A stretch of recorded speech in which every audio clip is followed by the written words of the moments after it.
Russell Hudson, owner and operator here at GM Instrument Cluster Repair. Today I'm here to walk you through the process of removing an instrument cluster from a 1999 to 2007 General Motors truck or SUV.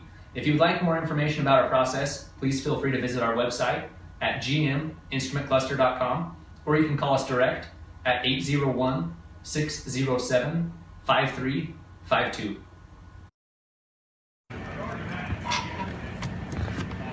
Now, the cluster we're removing today has already been upgraded with one of our red LED kits, as you can see. The tools that are going to be required, most importantly, you're going to need a 7mm socket, an extension, and a ratchet. You can also use a drill like we're using today. Now, second step is you're going to want to, with your foot on the brake, you're going to want to pull the gear selector all the way into the number 1 position so that it's out of the way, and you're going to want to tilt the steering wheel all the way down. That's going to make clearance to pull the bezel out. Now the next step is going to be pulling the bezel out. Now the bezel is connected. There's a series of push-in style clips that hold the bezel in. With a little bit of pressure, I usually like to start on the top. A little bit of pressure, you can usually get those to go and work around it, and it's going to come loose just like so. Now to get it out of this small hole, you're going to pull on the top. It's going to pop that out, and then just roll it right out of position.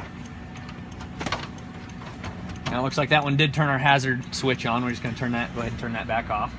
Now from this point, there's going to be 4 screws that hold the cluster in. These are all 7mm, and they're one on each corner, as you can hopefully see there. Now I'm going to go ahead and pull those screws out.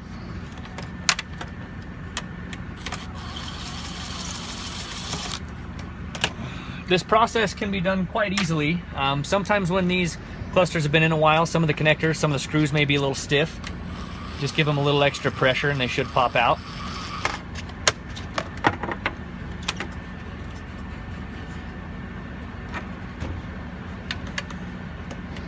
Number 3.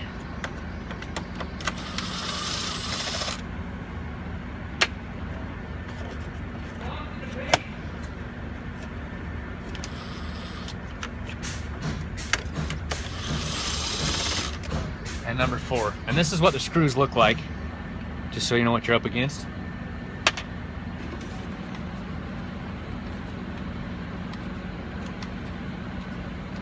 No, that one didn't come out all the way.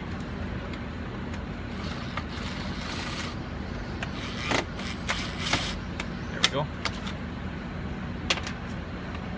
Now, there's a connector on the back of the cluster.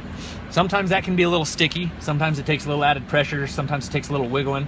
What I usually like to do is pull the cluster forward slightly and get a little bit of an angle so you can see back in the connector. Now if you look in there real close, you should be able to see the connector we're going to pull on. The release tab is going to be on the top of that connector, right up here.